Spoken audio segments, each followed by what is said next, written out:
Bases dropped on a new day of soccer down here. It's a Wall Pass Wednesday. John, hear you there. Thanks for coming by the SDH Network, as you are wont to do at 9:05-ish, Monday through Friday. It is a Wall Pass Wednesday, so that means that Tyler Pilgrim joins us in about 10 minutes, and we'll go over Atlanta United as a part of our Atlanta United Journalist Exchange Program, or Personality Exchange Program, or whatever you want to call it. So Tyler will be with us in about 10 minutes. Talk about Atlanta United, talk about the week that they've had over at Scarves and Spikes, talk about MLS Monday and what it was like to have some guy named Longshore on the show, and get into the rest of Major League Soccer and the playoffs and anything else on his mind. It might end up being something Mandalorian-ish, depending on what his mug is. So Tyler's going to join us in about 10 minutes. Then we put out the bat signal for our Hopeful Wednesdays, busiest man in the Northeast, Dylan Butler.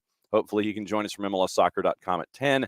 And one of the busiest folks when it comes to the USL Super League and college soccer, because it was a big night in the SEC and in the Fun Belt on the women's side of things, and getting to that on the men's side as well. So it is hopefully you can catch up with Marion Crowder if we can grab her by the Wonder Woman lasso and reel in the invisible plane for a couple of minutes. So Tyler's joining us in about 10 minutes, and then we'll go from there and let you know what's going on here on a Wednesday morning. Obviously, opening kickoff brought to us by our friends at Kickoff Coffee and kickoffcoffeeco.com. And we can get into QR codes and things like that. That's your QR code right there for those of you who are hanging out with us. I know I forgot to do something. Right there is the QR code for Kickoff Coffee and kickoffcoffeeco.com. Use that QR code and get your day started with Kickoff Coffee. Kick off it with Kickoff Coffee. See what I did there? Then you can use the code SoccerDownHere15. You get 15% off your purchase. They, in turn, take 10%, reinvest it into youth games, youth initiatives. Very, very cool stuff from our friends at Kickoff Coffee and kickoffcoffeeco.com. And there's a lot of stuff to get into. We got Champions League from yesterday. There are takeover bids, those kinds of things. I don't know if there's anything necessarily kickoff-ish when it comes to, like the traditional stuff that we go down the path when we're sitting there and we're looking at. Let me run through our papers and see if there's anything absolutely kickoff-ish, because I thought I saw something this morning that was fairly kickoff-y. And let's see. Victor Gyökeres, that's a little later. All of the stuff involved. And the idea the idea that after one win in Champions League, by the way, one win in Champions League means that you're the next Fergie. So obviously we get into Ruben Amorim and what happened against Manchester City yesterday. There are a lot of folks that sitting there saying Bernardo Silva said that Manchester City's in a dark place after losing 4-1 to Sporting. And obviously when Nino Torres comes in tomorrow, we can talk all day long about Victor Gyökeres and Sporting and Amorim and all that kind of stuff. That's the kind of parting gift you want. That is the kind of parting gift you want. You want your star to give you a hattie. You want to go out and win, and you want to make sure that you are going out on the highest note possible, since everybody now at Manchester, everybody at Manchester United now firmly believes that you are, in fact, the second coming of Sir Alex Ferguson. But we had a couple of pieces of news involving the fans preferring a new stadium instead of renovating Old Trafford, so they want the new barn. Then you've got a new Netflix program on what happened, where the players for the Spain women's national team opened up over the whole Jorge Vilda Rubiales situation, and I'm using that word as a baseline. Just the disgusting things that were put out there. But there's a new Netflix documentary involving the Spain national team. Benjamin Mendy is entitled to most of his unpaid city wages, according to a judge. I'm guessing that will probably, if I could get my upper plate to work this morning, probably be worked at under appeal. But it's like I thought I saw something. It's like I'm losing my train of thought. I haven't had my caffeine yet. I think that's basically what I'm staring at here. Clubs to vote on amended sponsor rules this month for the Premier League, and this is where I was going. Okay, from our friends at the Times, and it's kind of Premier League-y. So this is from Martin Ziegler, and so once again, Martin Ziegler. Morning, Sharif. Good to see you. Anytime you have Martin Ziegler on a byline, you don't necessarily want it. So here's the deal before Tyler comes in here in a couple minutes. Headline from Ziegler: clubs to seek compensation if Manchester City is found guilty of the 115 charges. Subheader: claims for loss of income for missing out on league title or European competitions over the course of several seasons could total hundreds and millions of pounds. A number of Premier League clubs have reserved the right to seek compensation against Manchester City over the club's 115 alleged rule breaches before a deadline on Tuesday. So we've got that coming next week. The action has been advised by lawyers even before the outcome of the case is there a potential 6-year statute of limitations period, which dates back to November 5, 2018, when a German website first published football leaks. If the serious charges against City are found proven, clubs could claim for loss of income for missing out on league title European competitions, the hundreds of millions of pounds bit. So basically, they took his third paragraph and used it as a subheader. Clubs cannot sue each other through the courts under Premier League rules, but they can do so through arbitration under Rule X. Sounds kind of ominous. Lawyers are understood to have advised clubs that if they've waited until the outcome of the hearing, then there would be a risk any compensation claim could be deemed to be out of time. The 1980 Limitation Act sets a 6-year limitation period for legal claims for breaches of contract in the UK, but allows an exception where that breach has been concealed. The Der Spiegel publication led to the investigation launched in December of 2018, charges against City being announced in February of 23. Alleged rule breaches include not providing accurate financial information for 9 separate seasons, not providing full details of Roberto Mancini's pay over the 4 he was at the club from 2009 to 2013, and not providing full details of player remuneration, including the former midfielder Yaya Toure in his 6 seasons from 2010-11 to 2015-16. City have always denied any wrongdoing, say they have irrefutable evidence, in quotation marks, that will clear them. Lord Panic, King's Counsel. See, thank you for letting me know what QC and KC is, because I would just sit there and go, Lord Panic, KC, King's Counsel. Lord Panic, King's Counsel is leading the club's defense against the charges, with the hearing due to end later this month. Could mean an outcome in the new year, with any appeals process possibly completed before the end of the season, though there could be further delays. When Everton, I know folks' ears are burning, were docked points last season for a breach of profit and sustainability rules, the same independent commission was also given the power to rule on compensation claims from rival clubs. Clubs have been given no indication of a similar arrangement around the City hearing. FIFA confirmed Manchester City and Chelsea will have to play their first-choice teams in next summer's Club World Cup and also release their players for international fixtures that immediately precede the tournament. That was big news that came out yesterday from Seth Vertelny. We'll get into that, too. The new 32-team event scheduled to take place. So basically, Ziegler ran out of information and is now pivoting to the Club World Cup info. The new 32-team event scheduled to take place between June 15 and July 13 has been the catalyst for a legal complaint against FIFA by European leagues and unions over the increasingly overloaded global fixture schedule. Club World Cup regulations published on Tuesday confirm that clubs must field their strongest teams throughout the tournament. Starts 5 days after the national team window, which runs June 2 to June 10. So if you are a fan of a team in the Club World Cup, you can be rest assured that kicking and screaming, you will have a lot of your international stars playing in the Club World Cup and not for their national teams in that window from June 2 to June 10, when everything starts in the Club World Cup here in the United States of America on June 15. So that's opening kickoff. Brought to us by our friends at Kickoff Coffee, kickoffcoffeeco.com. That's your QR code for those of you who are hanging out with us on whatever device you are, whether it is on the YouTubes, the Twitch, or the 280-character app. Don't forget to use the code SoccerDownHere15. You get 15% off your purchase. They, in turn, take 10% reinvested into youth games, youth initiatives. Very, very cool stuff from our friends at Kickoff Coffee and kickoffcoffeeco.com.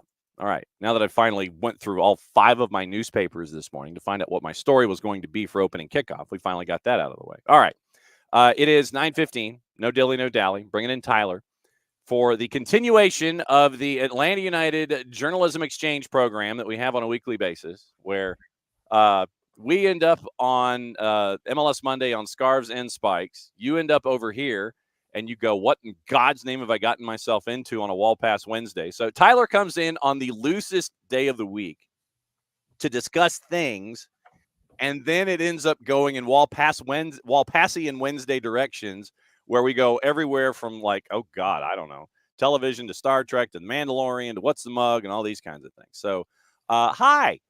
Howdy. How are you? It's a Wall Pass Wednesday, brother. So, I mean, it's oh yes. What is the mug? Hello, are you promoting? It is the classic Great Wolf Lodge. Again, there we go. I haven't done this one in a while. Yes, it's been sitting in the cabinet for a minute. I wanted to feel neglected. So I know it's all about equal time when it comes to your mugs. You have to make sure that the mugs are equally appreciated. Yes. And also, of course, you're an idiot like me that wants to sit there and have a mug, and you sit there and you go, oh, there's the edge of the cabinet, there's the edge of the countertop, and you don't lay it flush and it just crashes and everything. Oh, so much for that idea. Been there. You grab it at the edge and it kind of chips, and then you sit there and you go, okay, no, wait a minute. There's this large chip on the rim here. I either keep this mug and make sure that when I'm taking sips, I kind of rotate the mug so I don't chip my own, lip and cause my mouth to bleed from drinking from the wrong spot of the mug or anything like that. I actively have one of those mugs in the cabinet right now. See? I got you. I totally get it. And so what is in the mug, sir, by the way, shall I ask? This is a French roast with a little bit of whole milk. Just pretty simple. A French roast? Yeah. Super dark. How did you get into French roast? That seems like a bit of a right turn. So I think it actually came from when I found out that the darker coffees tend to actually have less caffeine. Why would you want to do a thing like that first thing in the morning? So let me take a step back. The morning dictates what version of coffee, right? So like I've already had before, this is my second cup. I've already had the breakfast roast, which is lighter and has way more caffeine. Okay. So to give my heart a break, I'm trying to dial it back. I'm getting the flavor from the French roast. It's got more flavor. It's darker. Add the milk to it. It's quite tasty, but then I don't feel anxious for the rest of the day. Well, I mean, but we need you to be kind of anxious in here, or is it just because you come in and you're kind of laid back and laid into Wall Pass Wednesday that you're not revved up, even though you kind of know what's coming? Is that how that works? Oh yeah, no, I'm chilling here. This is a relaxing moment for me. How is this relaxing? Look, some people thrive in chaos. Okay, just checking. I'm just checking. I love being here with y'all. I was trying to figure out how you were wired. I'm like, wait a second. He's kind of chill and everything coming in here. It's like, man, it's a sports morning show and he's all chill and everything. Okay. It's either that or we can start day drinking now at 9:20. I mean, okay, well then, all right. So let's go ahead and start the discussion. Let's start here. Rios gets up under it to head it forward. Maybe, I don't know. So maybe if I had volume or something. Oh, I heard it. Well, I didn't. I didn't hear it. What's going on? I didn't hear a thing. That's wild that I didn't hear it, but you did. Oh, I totally heard it. So you heard this. Now it's loose in the middle. I'm hearing and it nothing. Rolls to Rios. Rios passing wow, to William that's Bucks. Weird. Goal call from Mike. Top of the yard. Yeah, I would hope so. I hear it. That is weird. Okay. Strange. That is very strange. That is weird. Okay. So now I got that this morning that I got to contend with. It's like, why am I not hearing anything? Damn it. And wow. Okay. So I'm guessing that the call has stopped. Gets his first goal of the playoffs with a minute to play. Okay. Atlanta United could be on the verge of going back to Fort Lauderdale. On the way to Miami. Can you believe it? There, now it's over. There you go. I did not hear a thing. Yep. That's crazy. I heard it beautifully. Well, okay, so then you heard it beautifully, and that means that for the rest of the morning, I'm kind of flying blind on a rocket cycle here. All right, so that moment happens. Let's just go back and talk about match day 2 in general. And I know a lot of folks kind of got caught up with the Brad moment early on, and that was one of those where you have to look at it to kind of analyze and see where things are. And I think that Brad saw something in his periphery, and that ended up being the instigator for that goal on the board for Inter Miami that meant Atlanta United once again had to come from behind in a match that was important. If you look at both of these matches so far in this playoff round, Miami has had 2 fluky goals and a golazo from Jordi Alba, and that has been really what has kept them going. I mean, they've created tons of chances, right? You're going to have that with Miami. But Atlanta, over the course of 180 minutes, has actually played better soccer. I mean, you know, that first half in Miami was rough. Then you kind of went back and forth in the second half. And then you get back to the bins and you play a pretty good game. That issue with Brad, that fluky goal, I mean, I understand. I saw you work your neck. You're like you're trying to figure it out. It's like, okay, let me crack my neck here for a second. I understand both sides. I just think, you know, a veteran goalkeeper like Brad, he sees something. He sees what he perceives as interference, right? Yeah. So instead of dropping the ball, following through, and literally risking an injury to him, or I forget, I don't even remember who it was now, the Miami player, you know, and going through the entire process to get the call, he does what I felt was the responsible thing, and you know, tries to, I don't even want to say play it up, but just tries to show like, hey, dude is like in my face, coming towards me. This is the definition of interference. But you know, the pool report, well, Doug asked the question. We were all wanting to ask it, and you get the response from the ref, and it's basically just, you know, because there was no contact, this, that, and the other. It's one of those where it could go either way based on the definition. Yeah. I feel like common sense has to kind of prevail there. Mm-hmm. You know, the goalkeeper, when he has the ball, he has the right to the ball, and any kind of shenanigans or dark arts or whatever of trying to jump in his face shouldn't be allowed. That's the definition of interference. It drives me crazy, but ball don't lie. Mm-hmm. Turned out well. Mm-hmm. So, just a frustrating situation though. But then for those that have gone onto Atlanta United social media and have seen the nonstop access, which once again is required viewing. 100%. To get the behind the scenes, the 3 minutes that is there leading into the moment. Rob's like, okay, let's just, y'all be cool. And I'm paraphrasing, obviously, but y'all be cool. Let's go out there, get a goal, go out there and win. And that second half, to your point, I'll get the numbers here in just a second. It was once again getting goals from unanticipated or unexpected places, and different dudes stepping up once again. And that first one ends up being Derek, for everybody who might have seen the response on the Atlanta United social media, Brad comes in behind the match after Derek is giving the message to the fans. It's about time he scored, you know, one of those kind of things. He was screaming that in the locker room too.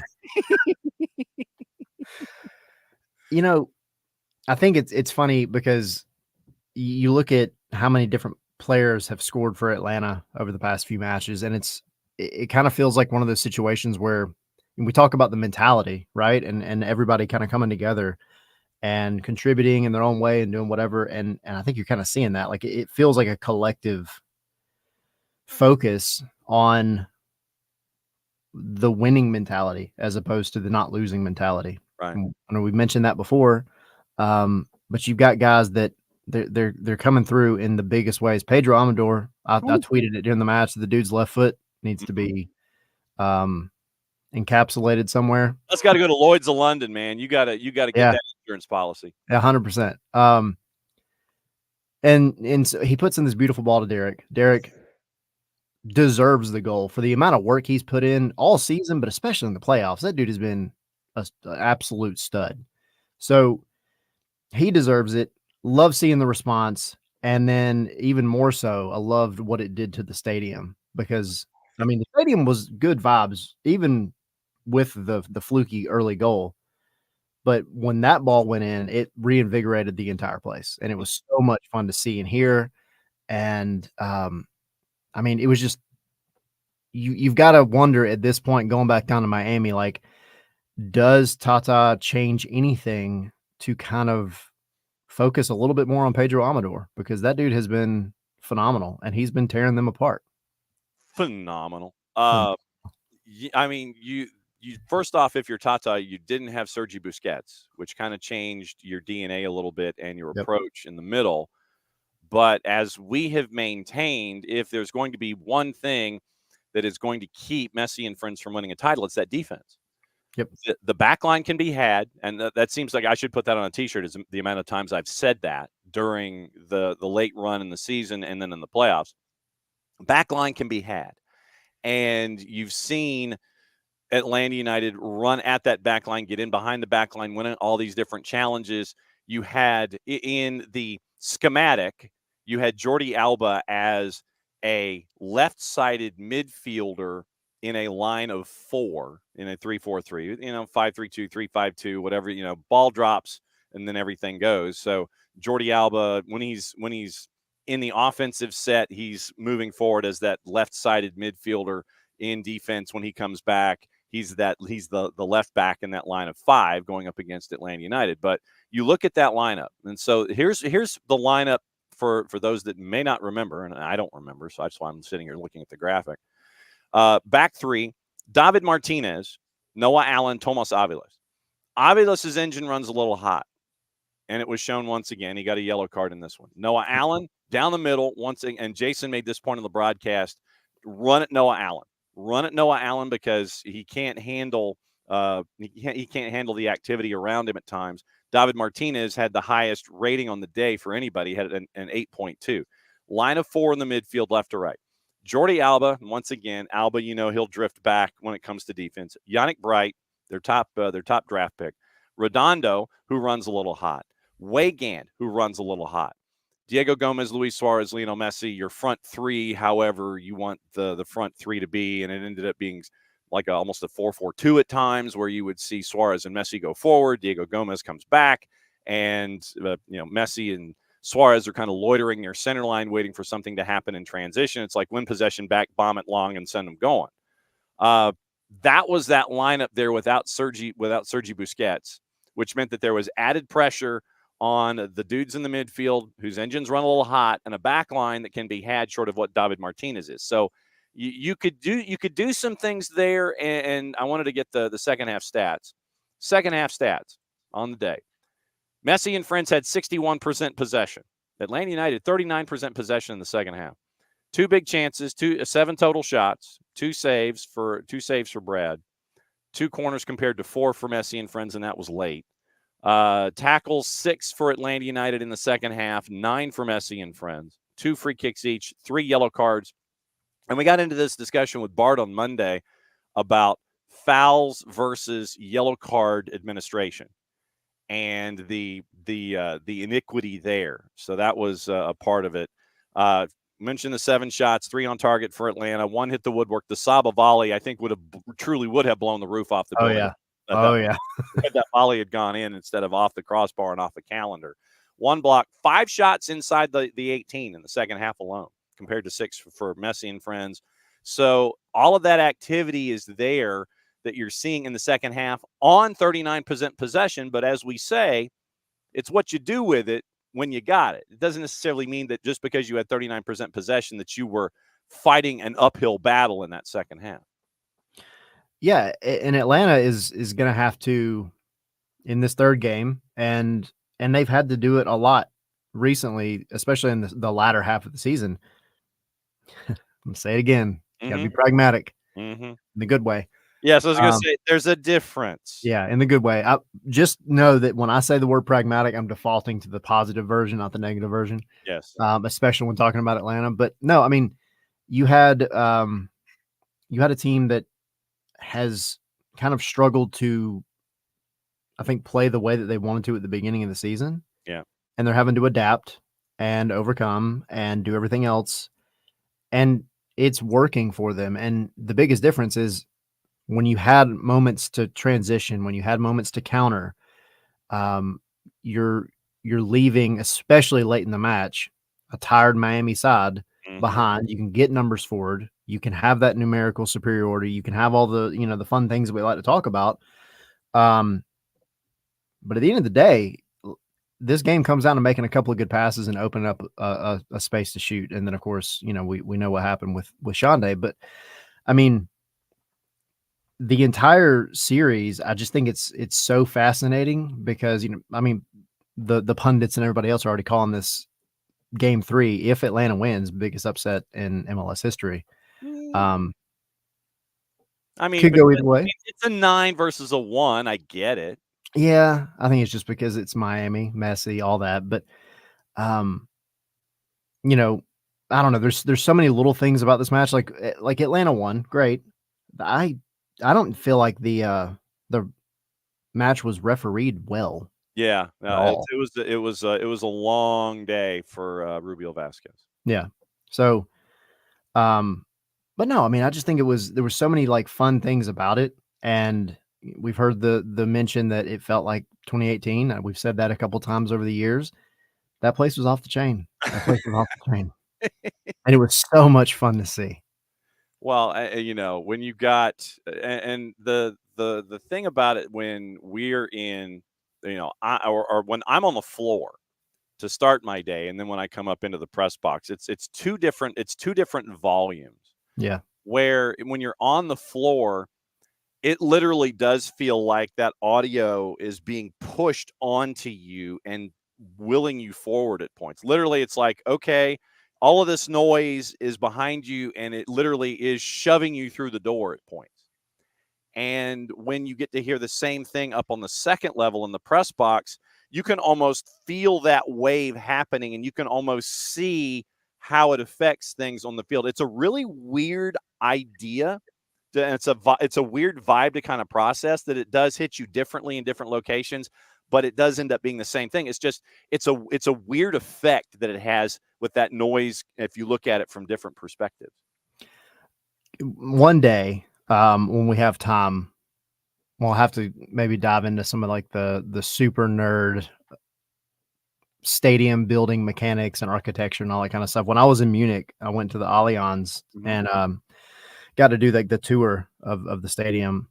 And you don't think about how much goes into the design of a stadium to build off the acoustics. And I don't just mean like for concerts, like for fans yelling. And as an example, and I wish I could see this in the bins just to kind of see like what it looked like or sounded like. But one of the things they do is you go to the supporter section, just in the stands, regular stands, essentially what would be like our 100 section. Okay. And they have a group of about 20 people basically yell as loud as you can as if your favorite team just scored a goal. Okay. And the amount of noise those 20-25 people make is mind-blowing, because you would never expect it. And so that's the kind of thing that gives your team a home field advantage, right? Like you said, you're down there on the pitch and you hear the crowd coming alive on a transition. And Rob mentioned it too. When I asked him about it in the press conference, he said, I was here when Joseph and Miggy were breaking on these transitions, and you could feel like there's this energy and everything else. And it was just, and to your point, it pushes them along. And there's something about that adrenaline and that energy that just takes things to the next level. That's what home field advantage is all about. And that's why the Benz for so long was such a fortress. And I don't know that Miami really expected the last 10 minutes of that match. I don't think they were really prepared, because for all the now Messi, yes, all of the main guys, the Barcelona 2.0 guys, they've been in those situations. They understand it. Yeah. But there's a lot of those younger guys that this is their first time being in that, I think, significantly loud venue when it's revving up like that. And I've seen like the screenshots. I actually reached out to ask about the decibel level. Oh yeah. Right there at 115 decibels at one point, which that's 30 seconds of sustained 115 decibel level noise is going to cause permanent hearing damage. It's 25 decibels away from the sound of a a plane taking off. Like that's how loud it was. I was gonna ask about 100. I was gonna ask about 115 compared to a plane. Yeah. Yep. Only 25 decibels away. So that tells you how loud the place was, and what that does to the players to just get them, revved up. Like this was a perfect example of it, and it was so much fun to see. And then being up in the press box, having to hold that in. Oh, that was hard. Let me tell you. I'm like, everybody's like, like just trying not to yell, and like looking at everybody. Everybody's like, it was very tough, but it was so fun. I know you get one of those. It's like you're looking around. Okay, so they're not doing anything there, so you're having to kind of like pump in. Yep. I will readily admit, I'm gonna break the fourth wall for me here. Last 15 minutes, I couldn't watch. I could not watch, and I noticed that, and I am a creature of habit. I'm not going to say superstition. I am a creature of ritual and habit. I noticed that when I had to go charge my phone and find an outlet that was away from press row, and I go back into the copy room because there's this one outlet that I can use, and I'll plug it in. My phone was charging back there, and I go walking back and forth to check the level of the charge. Lanny and I would be doing better when I wasn't staring at them. So, of course, that means that I'm looking at it on the monitors and I'm looking at in the copy room on my phone charging as opposed to everybody else watching the activity. So, Playoff Shonday scores and creates consonants in all caps on 280 character app. And what I did, I did one of these. I literally just did one of these. And it's just like you hit you pump your fist and it's like, yep, hang on for that extra 90 seconds and everything's fine. You compare that, and I think Maddie has officially recovered. We'll have to check with her. She was having all kinds of agita and angst. And next time she's on, we'll have to talk to her about it. But you compare that, and this is the point that Michael Head makes when it comes to Mercedes-Benz versus. He says that's what happens when you play in a 25,000 seat erector set. Absolutely true, because that erector set is not like Q2 to the point that you made when you go to Allianz and you sit in that supporter section. You go to a place like Q2 in Austin where they specifically built it. Yes, it's way smaller than it should have been, jammed into a space that has no idea for expansion, but they have those wings over the supporter sections on the end zones and then over the Rich and Schmitzy seats and then over on the edges. So the umbrella is there on all four sides and it keeps the noise in. It's not just to the edge of the stands. It goes out into the field of play a little bit so that noise stays. It was well constructed at Q2, still small. And so to your point, you have some place like Q2. You have a place like Mercedes-Benz, and then you have the erector set in Fort Lauderdale. By the way, are you going? No, not unless we can crowdfund a plane ticket in a hotel. I'm not going. Okay. But you go to the erector set down in Fort Lauderdale, and it's wide open. I mean, it's like, yeah, okay, great, but it literally is, end zone, open air, and then they jam the temporary seats in to get it to whatever it is, like 22 or whatever it is. It is a noise difference in dealing with it, where it's more. It seems like at the erector set, it's more of a paparazzi fan experience where you get to see the Gulfstream Galacticos and hey, look, it's like you're going on a field trip as opposed to going on a place that's serious about fan engagement almost. Yeah, and that's the thing. Like, I had conversations down there the first time, a week and a half ago, whenever it was. This is all flying by. But everybody kind of said the same thing. Like, look, they've taken a turd and polished it, and it is as best as it can be for what they need right now, or what they have right now. They need more, especially here with Messi and everybody else. But what they have, I think, is about the best you could do. Mm-hmm. You had to get it up in a hurry. Yeah, you had to get it up in a hurry. Yep. The construction people, get your heads out of the gutter. You had to build in a hurry. You had to get something there. It's like, okay, you've got a team, David Beckham, and I wish Nick was here to do this. All right, we got a team. Have to build it. Not right now. We got to build it, and it's got to be a little higher. Nick is so much better at Beckham than I am. But it's build a stadium structure on the hop, get it into that space, and then we'll worry about the rest later. That was kind of, I think, what you were staring at when it came to building this stadium, knowing that they wanted to get the new Messi and Friends amphitheater figured out before the 26 World Cup and Club World Cup and all those kinds of things. So now it was like, okay, we'll build something and then we'll figure it out. Seemed to be what's like, all right, let's get it done and we'll figure it out later. Yeah, and for the supporters down in Miami, like they've made the best of what they have. They really have. I mean, being down there last week or week and a half and being out, like my I was part of the press tribune, so I was out in the stands. The press tribune. I was out in the stands. It was great. Being slightly sarcastic, but I think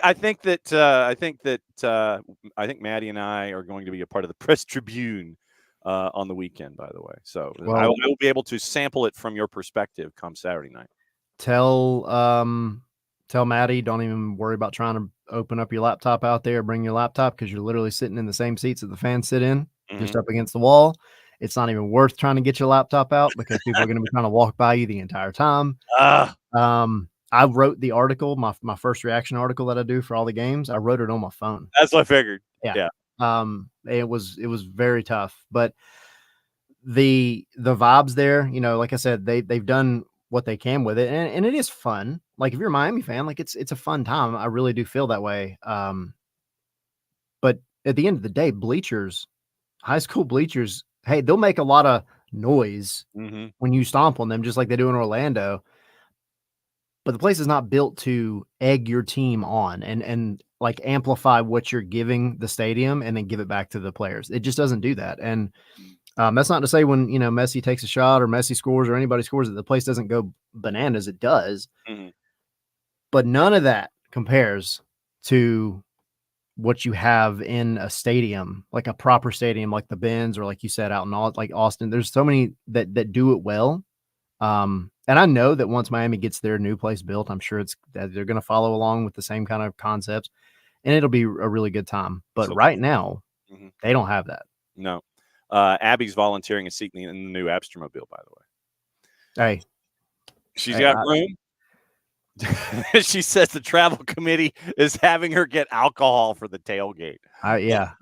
Well, save me another drive all the way down to Orlando and then Miami and then back. I'll take it all day. That was pitch in on the gas. I think that's Tyler's volunteering for that. Yeah. So high of 83 on Saturday, low of 77. So now I know which SDH gear to take here as a part of all of this. It's just, you know, it is a different vibe, and when you look at this team in general, you mentioned all the different pieces that are contributing and all the different things that are going on. One thing that we really haven't had the chance to get into is the Brooks Lennon injury. The surgery was announced, and he could be out 4 to 6 months. Obviously, there's always the caveat about recovery is dependent upon the individual. So, you know, someone could be completely and totally just a monster in the recovery room, and it could be less than 4, could be 4, could be as much as 6. So you're looking at the possibility of not having Brooks Lennon from March to May. Yep. Somewhere in there in the 25 season.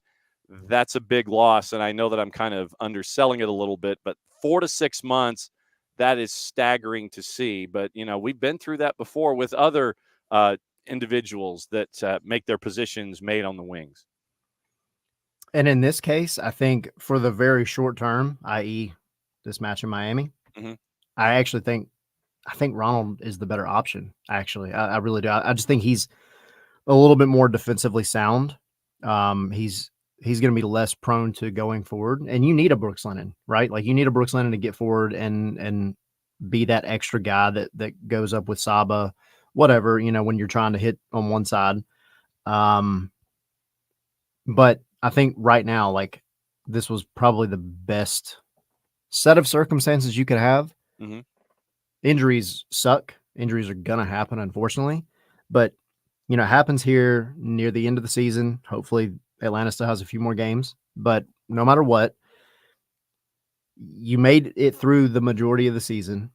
Then you're no matter what, you're getting a couple of months off. Yeah. And that's going to be the very early moments of, you know, post surgery. So you're you're having like the very crucial early moments to just do nothing.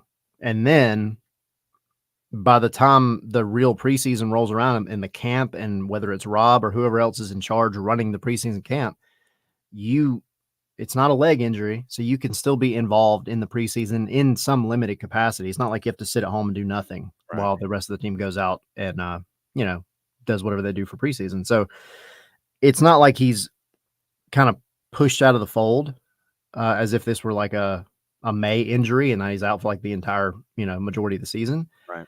So it sucks no matter what.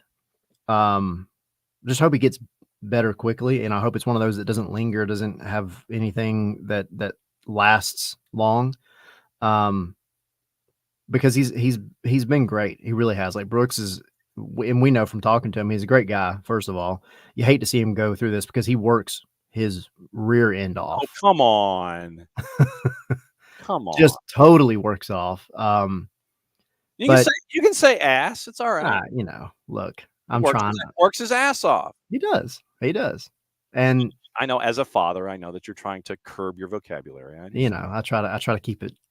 I try to keep those words for like rants. Like they'll come in hot. I got to build them up and let them charge up. Okay. All right. I get it.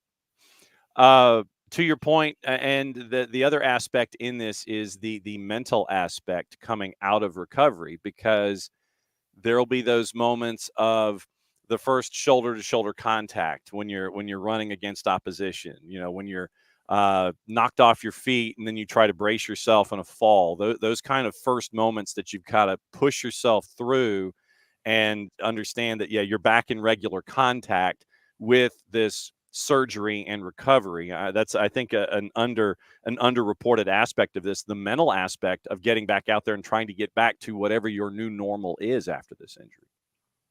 The athletic, like the trainers, the physios, and they're not going to do this. I'm just saying, for what their part is in all this, it can't be, the moment he returns to the ability to go into the lineup that he has his first good, shoulder to shoulder smack. Like as he's out there training his team, the physios, everybody, they need to kind of give him some, hey, I'm letting you know this is going to happen. We're going to kind of hit you a little bit, not hard, not trying to like re-injure him, obviously, but just to give him a way through that mental barrier of saying like, hey, it's okay if I get hit, like it's recovered, I'm good.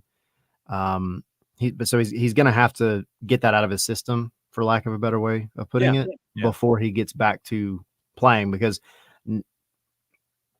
I don't mean to like rain on anybody's parade here, but most people in this beautiful game are great people, but there are the occasional bad apple that will take something like an injury like that, and they will try to take advantage of it. And they will know that he has a left shoulder injury. He had left shoulder surgery, and they'll try to exploit that. They'll try to hit him a little harder at a moment when they can. And he's got to be able to take it and get back up and keep going. Yeah.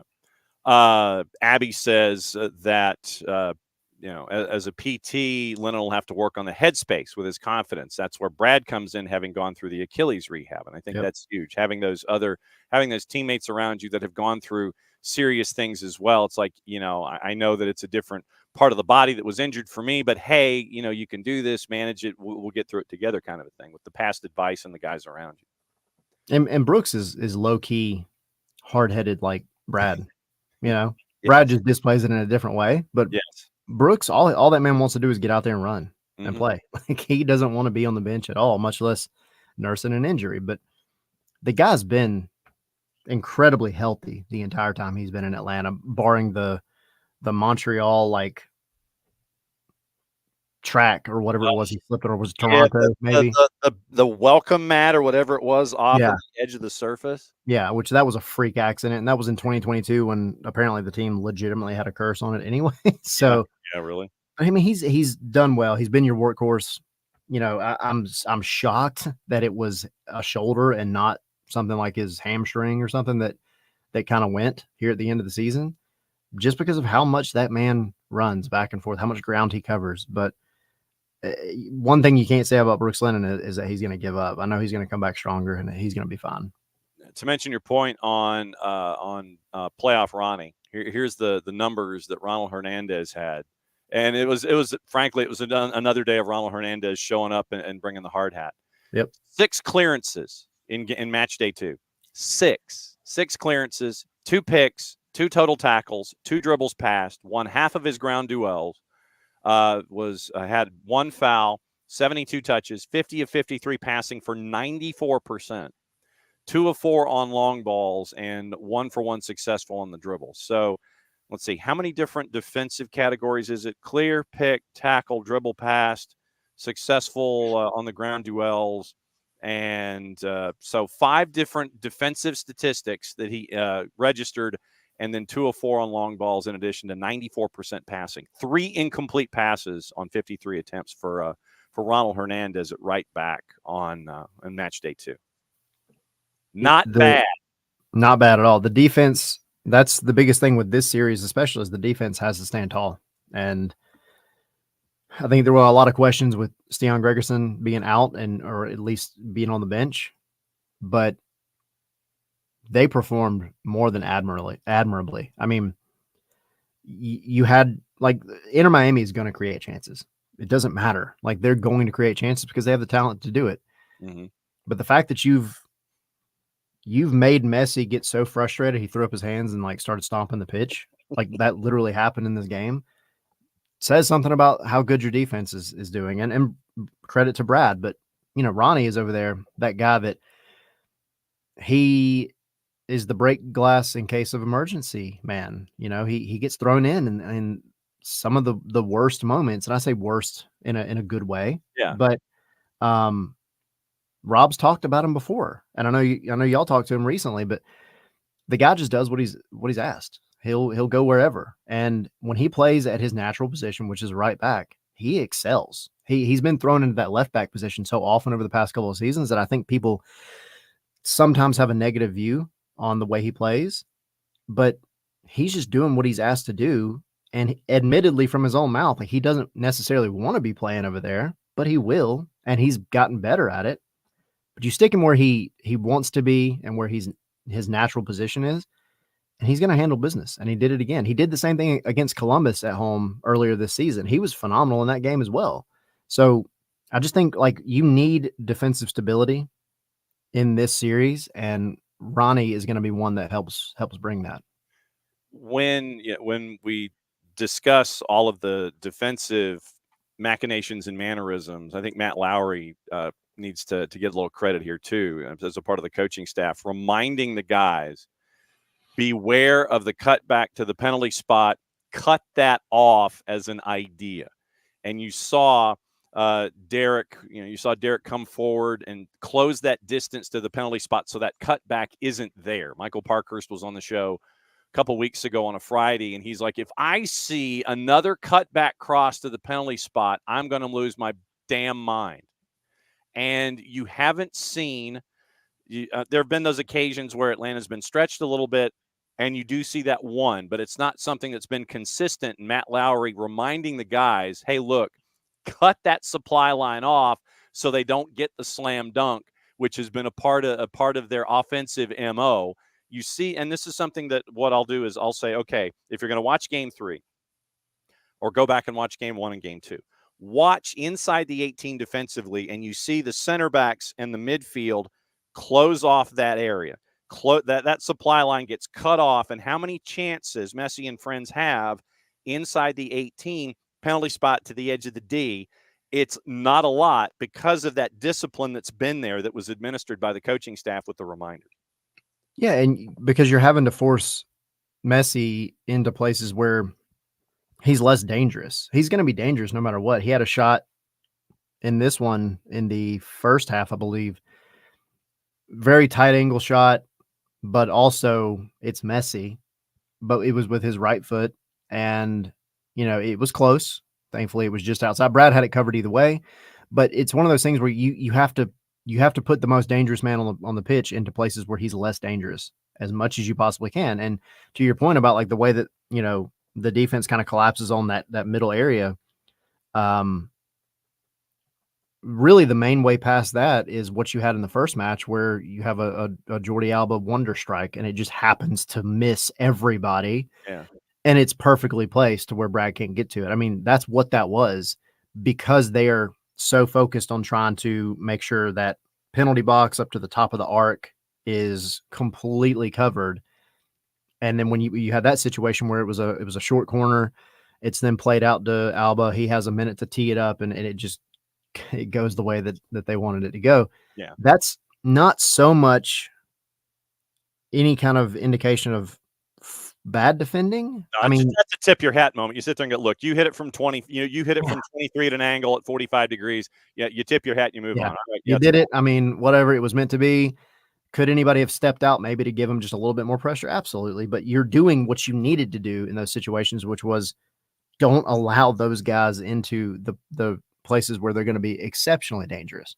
So that's what playing Miami is all about. You just they're going to be dangerous. You have to limit the amount of dangerous opportunities you give them. And then you have to go and be clinical on the other side of the ball. Correct.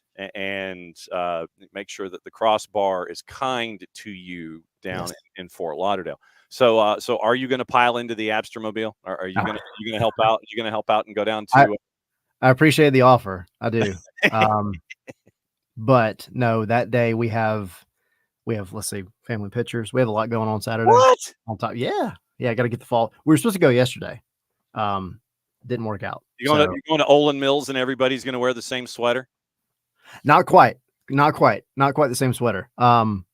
Going somewhere local that it's like an old park, and that's usually where we do pictures and all. But at one point we did like the kind of matching stuff, and now we just wear something nice, relatively nice. I just have this vision of you and the boss in matching Argyle sweaters, like the earth tones with the diamonds, Yeah, the classic. Yeah. Yep. And then all of the rest of the little pilgrims, in their matching Mayflower hats, just it's kind of like an inside joke. I would love to get a set of Mayflower hats, or whatever they're called, top hats. I guess. Sure. I don't know. The 17th century top hat, whatever it is. Yeah, whatever it is. The belt buckle in front, and then what you do is, instead of it being the standard belt buckle on the Pilgrim hat, the Mayflower hat, you have like a Jerry Glanville kind of belt buckle kind of a deal. Like you won the rodeo, and all of the Pilgrims have a different belt buckle from studded. Yeah, like you won the PBR event in Vegas. It's like you got the belt buckle there for winning an event or something like that. I think that would be epic. And what you do is you send that out as a work. It's like, yeah, here's our card. What you post it to everybody that's going to get a Christmas card. You send it in the mass email. What do you guys think? Here's our Christmas card for this year. And then everybody sits there and goes, what? And he's like, nah, I got you. Then you send the real out in the mail. But yeah, I think that if you had the PBR, the Jerry Glanville belt buckles on the Mayflower hats for everybody there in the family as a Thanksgiving / holiday card, I think it would be epic. I would love that. I don't know if you heard the text messages came through. I did. That was my wife. Yeah. One word. It said veto. So is that your Italian nickname, Vito? Yeah. Being vetoed. I think it'd be hilarious. But I mean, as long as the boss understands that it's a work, it's not something that it's unless you sit there and you go, this is too good that it needs to be the Christmas card. That would be epic. But no, it would be just as a work to sit there and say hi and sit there and gauge the reaction. It's an Easter egg. Like, if they come out well, it's like, all right, well, maybe we'll just slip one or two of these into the Christmas cards or something and see what people say. That'd be hilarious. Okay, so enjoy the rest of your second cup of coffee, unless it's done. Is that it? Are you done? No, I got a little more, thankfully. Okay. And then go face the Spanish Inquisition about your Olin Mills Pilgrim-based work of a holiday card. And what's the latest at Scarves and Spikes? Show tonight at 7. I think we're probably just going to keep it normal. Because we have no idea what's going to happen. And so, yeah, normal show at 7 over on YouTube, Twitter, all that, Facebook. And then Saturday, we are working out probably a Zoom watch along with our patrons. Okay. Debating on doing like a separate one for YouTube, just like a reaction type thing. I don't know. Definitely doing one watch along though for sure. So a post game show in addition to the watch along for the patrons at Scarves and Spikes. As always, yes, my friend, great to have you come in for your Walpassian Wednesday ideas and putting up with all of the hosts ish that he brings to the table on every Wednesday, and just kind of trying to catch raindrops between your fingers is basically what this. Grab a comet by the tail and see if you can hang on. Enjoy your second cup of coffee and say hi to the boss and introduce her to Vito, will you? I will indeed. Appreciate it. Be good. That's Tyler. And Tyler's like, oh my God, now I have to leave the studio and I've got to face what's going on after this conversation. I can't believe that I have to do this. So hot tag. And it is time to go to the busiest man in the Northeast and find out what's going on in the rest of Major League Soccer and catch up with our buddy Dylan Butler from MLSsoccer.com. Dylan, Alexander Isak is a requested commodity inside the Newcastleian roster. Yeah, I mean he's folks want him. Are there many better strikers in the EPL right now? I don't think so. No, I'm right there with you, but I didn't know if where your DEFCON level was about something in the January window about losing him to say an Arsenal or something. I mean, it all depends on where Newcastle are in the table. I think at the time, right? Like Isak, others, Anthony Gordon, like they all want to play European football, right? Like it's everybody does. So if you're positioned yourself in the right way to make Europe, even if it's not a top four, like get to that second tier, I think you can keep some of these guys. If not, I think you lose them. I think it's just the unfortunate reality of of a team trying to push their way into that elite level and battling teams that are already there. And obviously Champions League, Europa League, all those kinds of things going on. What, as the resident Newcastle fan that comes outbound, that is comes and visits every once in a while, what is your thought about where things are with Eddie Howe, and what are you staring at right now with your beloved Newcastle? I feel like we're always staring at uncertainty in some way or another. Yeah, so true. So there's that. But coming off a quality win on the weekends, that was great. Yeah, I mean, just have to. I mean, I think an advantage Newcastle have. I think I don't know if a top four is necessarily reality this year, but I think they can push themselves in the Europe, and a big reason why is because they don't have Europe this year, right? So like they could be rested. They're not going to Prague on a Wednesday and then having to go down to Liverpool or something. So they they'll, and that was the issue, I think. Was it last year? 2 years ago? Yeah. Geez. Last year. Like, we beat PSG and all of a sudden it's like, the world is at our oyster, and then just injuries. There wasn't depth. We couldn't get players because of, all the realities that are about the fair spending. And then you fall down the table as a result. So they won't have that crutch, if you will, which is ironic because now I'm talking about needing them to get back to Europe to keep their guys. But again, it's kind of the yin and the yang of it, right? Yeah. You are a win because of the current jam in the standings. Basically, you are a win with goal difference, basically out of sixth. So, I mean, you're 11th right now at 15 points, even on goal difference, 10 scored, 10 allowed. You win one, you're at 18 points, and you're in that gaggle. It's 4, 5, 6, but then that's goal difference that'll get the part that's all. And you asked about Eddie Howe. I love him. Like, I wish I'd love him to stay, right? But I think there's that reality as well. Like, where are Newcastle come the January window? Like, in the table, right? Are they 14th, right? Yeesh.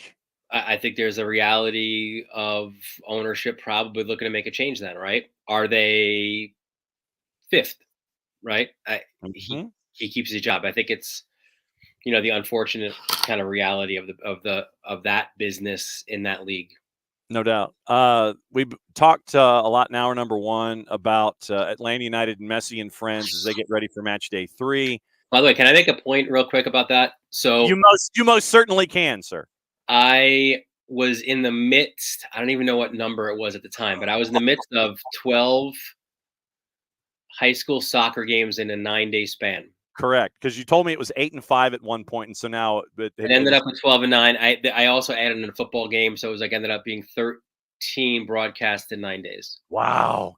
But 12 soccer broadcasts. So whatever number I was at the time, I was leaving that game Saturday night, and jump in my nice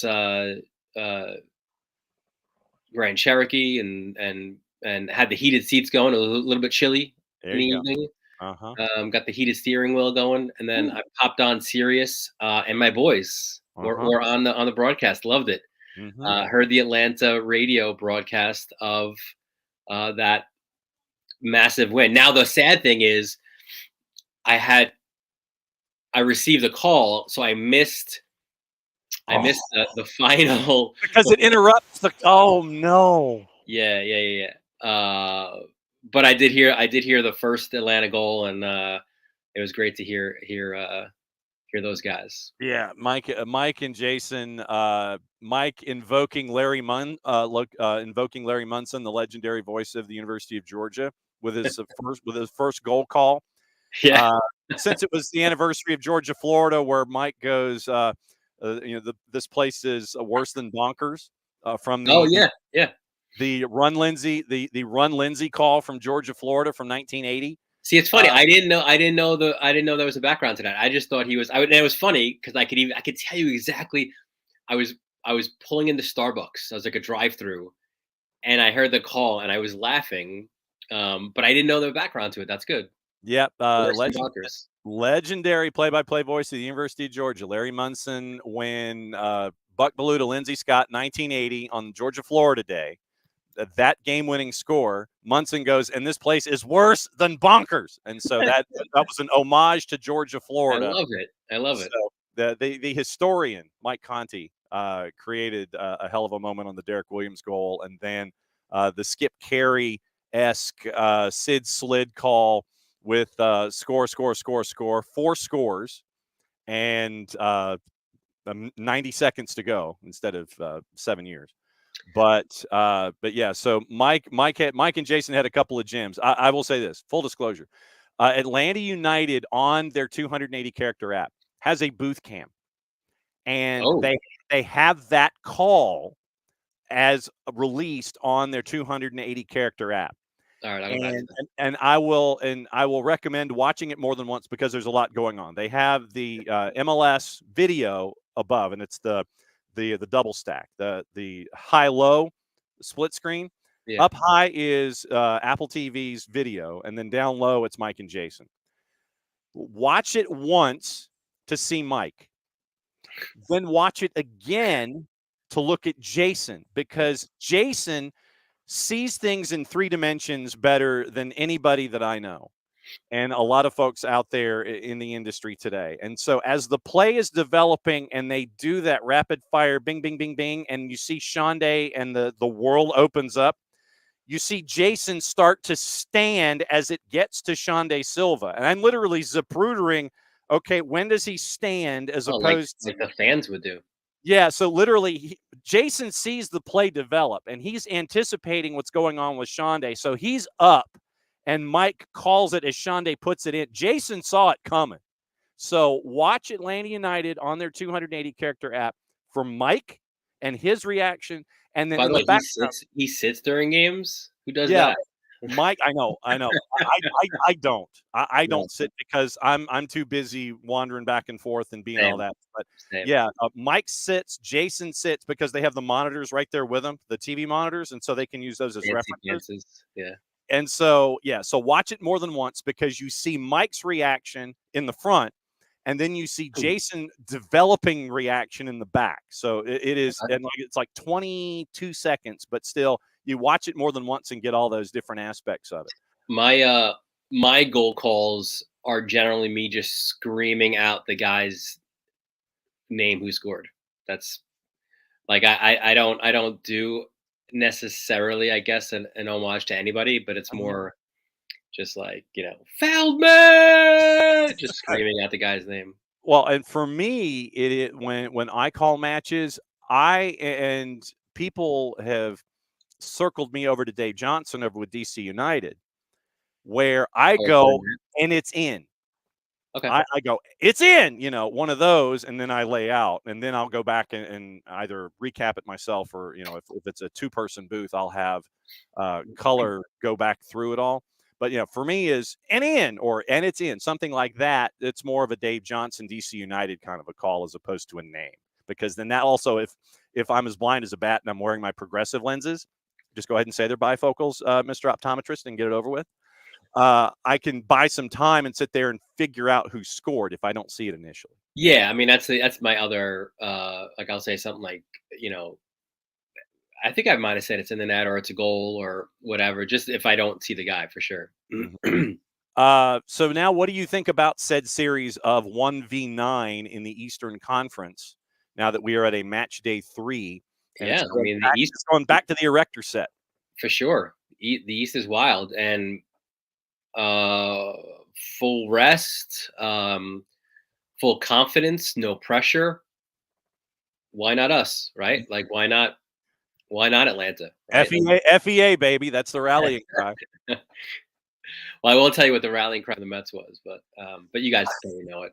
Yes. Down there. Yes, that is true. But yeah, no, why not? Right? Like, and people forget, or if they don't, or if they remember, they discount it because it's like a different season. But let's not forget the regular season success as well, right? Nobody's had more success against Miami than Atlanta. So I think they can go in there and just play with confidence, play with some swagger, like, not be too concerned. If they lose, they were supposed to lose. And they shock the world. Yeah. There you go. Sit there, you're staring over, your Ali, hovering over Sonny Liston at that point. Yes. And considering that was in Miami, then that makes a lot of sense. In the East, in and of itself, you've got Orlando and Charlotte, the 4-5, Purple Team and Serminti a lot. They're going to a match day 3. You've got Cincinnati and Dylan Butler Estates future residents, NYC. I think that third one might end up getting played at Red Bull Arena, I think, if there was talk about that because of availabilities and things.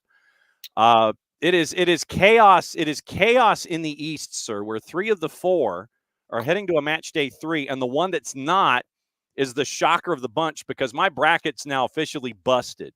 For sure. And who's like sort of sitting there on the other side of it, like being like, come on, keep on the chaos. Keep on the chaos. LAC, yeah. 100%. LAC, we're loving it. Man, it's like, bring it. It's all good. They're like, we've hosted MLS Cup before. It's great out here. Come on out. Yes. You won't have weather concerns. Nope. But I mean, Columbus out by Red Bulls, and the other 3 are match day 3s. No, I did not see it coming. Like I said, my bracket's in the toilet. Although, like, me, like I'm more OG, right? Like, and I love sort of like the new G's coming in, like, is it the greatest playoff upset ever? Like, I don't even think it's the greatest playoff upset in Red Bull's history. Like, I was there the year they made their run to the Cup and they played the Crew and they beat a Houston Dynamo team that I believe had just won back-to-back MLS Cups. And they went to Robertson Stadium, and John Walniak had the Thriller dance after scoring a decisive goal there. So and that was when it was a little bit MLS weird, right? Where like the Red Bulls were on the western side of the bracket, so they had to beat Houston, beat Salt Lake, I think Salt Lake was a one-off. I think the Houston was a aggregate.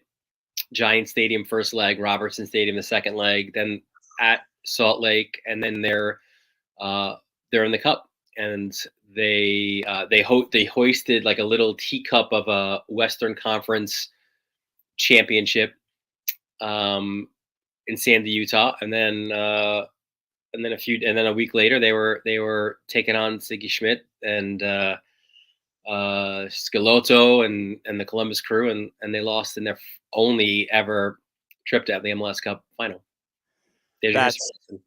Man, that is wow. That's definite Wayback Machine material. When you look at the 4-5 and NYC and Cincinnati, I've always thought that Cincinnati for me has been kind of been on the ropes for a while, and they would be one of those teams of the higher seeds that could have been knocked out. Not Columbus to me, but I would have thought maybe Cincinnati because of their downward trend. But NYC goes from 1-0 down to winning match day 2, 3-1. What was the difference? Was it just something as simple as getting back home, or what was the difference, do you think, for NYC in match day 2? I think there were some tactical tweaks, like they flooded the midfield and made it difficult for Cincinnati. Santi Rodriguez kind of pinched in more centrally. Little nuances like that, but for sure, listen, it is sometimes it just boils down to being home or away, and especially for NYCFC, like they're really good at home, whatever home they play in, which is a lot of credit to them, right? Like I was thinking that, like Atlanta, you always know you're at the Benz, right? Like, and you cultivate a great home field advantage there. They've won at home in 3 different venues around here, which is super impressive. But now they have to go to Cincinnati, and not going to be easy. I was thinking after Columbus lost, and with Miami, are they on the ropes? I mean, they're certainly in a pressure-packed winner-take-all game now. That if I'm Pat Noonan in Cincinnati, I'm like, this door just opened up for us. Yeah. Like we win this game, we have confidence, and they would have, in the East at least, right? Like you would argue, certainly if Miami loses, you would argue that they've then got the best player on the field whenever they play with Lucho, right? So, best player, a team that's made these runs. Obviously, there's still issues there, but they would, as the highest seed, have home field. I mean, it's with Cincinnati's issues have been at the back consistently, and so if you can keep possession and keep Cincinnati pinned in and work it past that back line with all the injuries and stuff, and how Pat Noonan has had to kind of sit there and look at the whole cloth in the pantry and try to figure out what to do at the back. For me, it's going to be an interesting dynamic with that particular matchup. Red Bulls get to sit and wait. So then when it came to Red Bulls and Crew, was it more what Red Bulls did or less what Crew did, if that makes any sense? No, it does make sense, and it's I think what we all tend to do, right, if there's a big upset, is our first thought is, well, what happened to that team that was the favorite, right?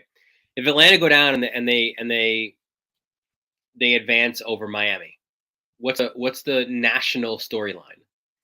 It's that Miami failed, right? Yeah. Like, it's not that Atlanta won. Yeah. It's that Miami, this team built for, this super club, got knocked down. So in this case, yeah, I mean, I think it's both. I think it's Columbus. I mean, how many? I wanted to add it up before we got on the show. I didn't get a chance to, but God, how many matches did they play this year? Right, 11 bazillion. So many competitions. That eventually will tax you, right? Especially when you play a team like Red Bull, where it's going to be frenetic and all over the place.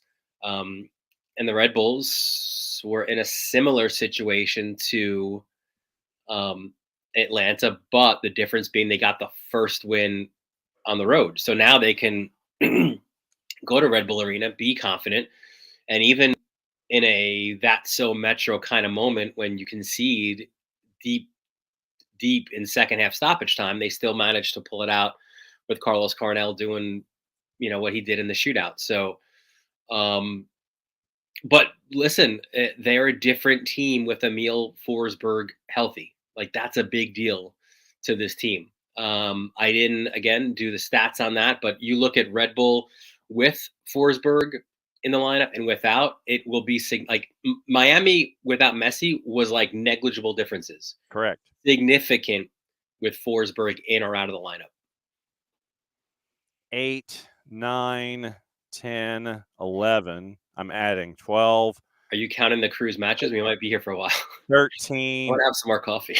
So 13. So 47 matches total for Crew in all competitions. That's a lot. And a lot of those were like, how many? You didn't really rotate in maybe 5 matches. Yeah. Right. Yeah. Wilfred Nancy's the kind of guy that's going to sit there and go dance with the girl that brung you. And the next question then for me is Wilfred Nancy. Does he max out, or does he stay because he's pissed and want to go back and chase MLS Cup again? I mean, because I'm sure, if John Texter say and Eagle Holdings, they sit there and they look at Lyon, and Lyon is not what John Texter wants them to be. If I'm John Texter, one of my first phone calls is to Wilfred Nancy's agent. Of course. Hey, you want to go home? You want to coach Lyon? Name your price. I mean, Wilfred Nancy, for me, I could see him maxing out, and I could go. I think honestly, to that point, John, I think now is the time for Nancy. Like, he's not going to be a hotter commodity than now. Like, if he comes back with the Crew, also, who knows if you'll have Cucho, right? Like, who knows what that team will look like. So I think you've got to read the tea leaves if you're Nancy. You're the hot commodity right now. Like, you got to cash out. And he's super competitive. Like, he always wants the next challenge. So absolutely. All right. So 2024 Columbus Crew. This is courtesy of our friends at Spot Track. Looking at salaries and things. No, that's not the rundown that I was looking for. The rundown that had. All right. It's like Star Wars-esque, you said there. Like, these are not the rundowns. These are not the rundowns. Looking at rosters and things. Okay, so 25. Fine. I'll look at the 25 roster. Give me the damn filter and sort for that. Okay. 25. Hinostroza was alone until June. Keegan Hughes for 25 is a club option. There's a lot of guaranteed here. Christian Ramirez, a club option for 25. Yaboa, a club option for 25. They did lock up a lot of their guys during the year, for sure. Yeah. Camacho's got 1 more year. Farsi has 3 more. Cucho has 25 and a club option for 26. But once again, it's an asset. You are in control of the asset here for 1 more year before a club option. So if somebody knocks on your door, hey, here's 8 figures to the left of the decimal place, does the front office sit there and go, yeah, sure. Okay, great. Nagby's got 1 more year with a club option. Christian Ramirez. Okay, Rossi has 2 more years and a club option after that. Supplemental. Max Arfston has 3 more years guaranteed. AZ Jackson, a club option for 25. Russell Rowe, a club option for 25. Schulte, a club option for 25. Zawadzki has 3 more years guaranteed. So there's some stuff there. Non-actives. Amundsen, Chambois, Shaberko, Habrun, all guaranteed. Hagen, backup keeper, is a club option. Herrera's a loan. Cole Moroka, guaranteed, but we see him at Crew 2. Isaiah Parente is a club option for the next 2 years. So all 3 all 3 DPs for Crew. 1 more guaranteed year before club options kick in, and Hinostroza is a loan until June and then guaranteed. So 1 more guaranteed year for Cucho, Nagby, and Rossi, and then you got to figure out what you're looking for. I do not see Matan, so I'm guessing Matan is he's out after 24, so he did not appear on this salary list. So there you go. Some questions for Crew coming into 25, but the core looks like for the most part that it's still there. And the biggest, obviously, being at the very top. Matanza, Both, you both, wow. both in terms of your manager and also your superstar. Absolutely. So you're staring at that with Crew. Western Conference. I know you mentioned LAG sitting there going, "Come on, dial it up, brother. Y'all keep going. We're good." We haven't even gotten into postseason awards yet, where Gabriel Peck was named Newcomer of the Year over Luis Suarez. I figured that the conventional wisdom or the black helicopter theory would be that Suarez would get Newcomer and Messi would get MVP. Yeah. But it ended up going to Gabriel Peck. LA one and done, outscoring Colorado, who didn't have Georgi Mihailovic in match day 1, lose 5-0, lose 4-1. They're out the door. Minnesota advances as a 6. Seattle in the chaos of a 4-5 with Houston. They advanced 7-6 in that shootout in match day 2. And now LAFC is going to a match day 3 because Vanni Sartini, who needs to be protected and secured at all costs. I mean, he ain't taking no fools from nobody. But everybody's looking at LAFC in Vancouver. Everything else in the West is settled after 2. And listen, I've loved him from the moment that he joined the league, and I shouted from the rooftops that he was so severely underrated. But I think now finally the MLS world is getting to experience the greatness of Ryan Gold. So he's the leading scorer right now in the playoffs. What is it, 5 goals and an assist, I think, and let's not even count what he did to kind of lead even to some of those own goals, right, as well. So I think if you looked at that series and you said, all right, well, who's going to be the player to dictate things? I think conventional wisdom would have told you Dennis Bouanga would have been the guy, but it is not. It is Ryan Gauld. So they too, in an Atlanta-esque kind of a way, can go and be confident and bold, and would love to hear Sartini's game speech to the guys.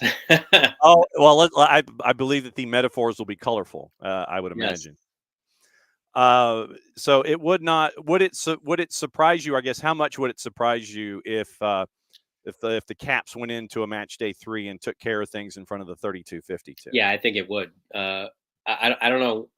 I guess the bigger question is that you know what? I'm going to answer my own question. I was going to say the big question is what's the bigger upset? And I actually do think it would be Vancouver over LAFC versus Atlanta against Miami again because of Atlanta's success over Miami during the course of the season. So, I mean, of the 2 upset specials, it's Vancouver. That's would definitely be the bigger one. Okay. When you look, what else is on your radar these days? I mean, you've got some clubs that are making their end of season moves. You got as we kind of wait for things happening in December, news is kind of trickling out. No real surprises in a couple of places. But what else is on your radar as you are juggling the activity at Varsity Media, all of the postseason involving both football and with MLSsoccer.com? What else is on your radar that you're keeping an eye on these days? For MLS, yes.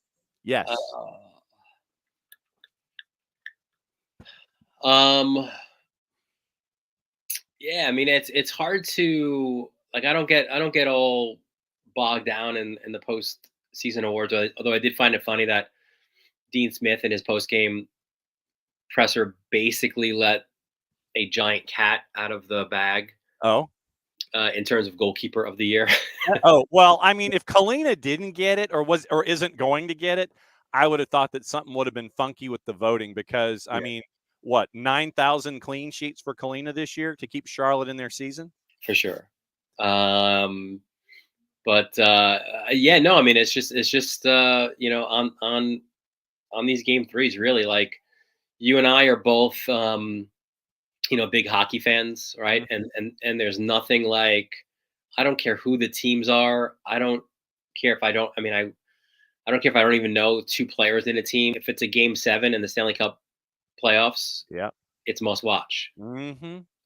And I think the same will be true here, right? Like these are knockout games, and they should be treated differently. And I've always been a big aggregate fan. I think we've had this conversation in times and I get to you can massage certain things inside of an aggregate, but these best of 3 series get you the MLS version of a game 7, Mm-hmm. which again will be must watch TV. And you end up with 2 teams in Atlanta United and Vancouver Whitecaps that could be they could be that LA Kings 8 seed. Who hosts that MLS Cup final? Wow! I think or can Vancouver not because there's a Girl Scout convention or something? That could very well be the case. I think that would be the element there in the room. But Vancouver is an 8 and Atlanta is a 9. So, in theory, it would be Vancouver unless they'd have to go outdoors and play it where Pacific FC is out in the suburbs or something. Oh, in December, that'd be great. Yeah, so you'd end up with something like that, orange ball and all these kinds of things. Yes. But, parlaying the hockey analogy, you got a hot keeper or, you got a hot goalie as an 8 seed.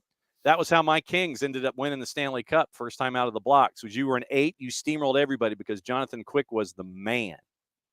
He's the man now for my guys. Yeah, I know. So it's odd seeing him in a bunch of different uniforms and things like that. But that you get a hot goalie or a hot defense as an 8 seed or a 9.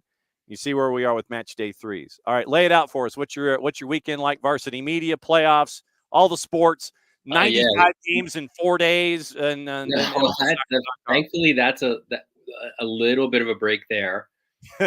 However, as part of that break, and you'll appreciate this because you've done a bunch of these tonight, out at Mount St. Michael in the Bronx, right there on Murdoch Avenue, off of Baychester Avenue. We will be doing a CHSAA Boys Basketball Media Day. Oh, we will be broadcasting from there. So probably not too dissimilar from that Big Ten Media Day that was just like on the U, I think it was last week or so. So we have interviews with all 31 head coaches. Wow. Wow. Are you having more than one on at once, or is yeah. We were going over this. Originally, it was going to be every head coach and 2 players. Wow. And they said, you could probably do it in 2 hours. I said, no. So we're gonna have like, depending on the numbers of the league, 3 to 4 coaches together on set. Wow. So that'll be 6:00 tonight on the Varsity Media YouTube channel. Yeah. Wow. I'm doing a little.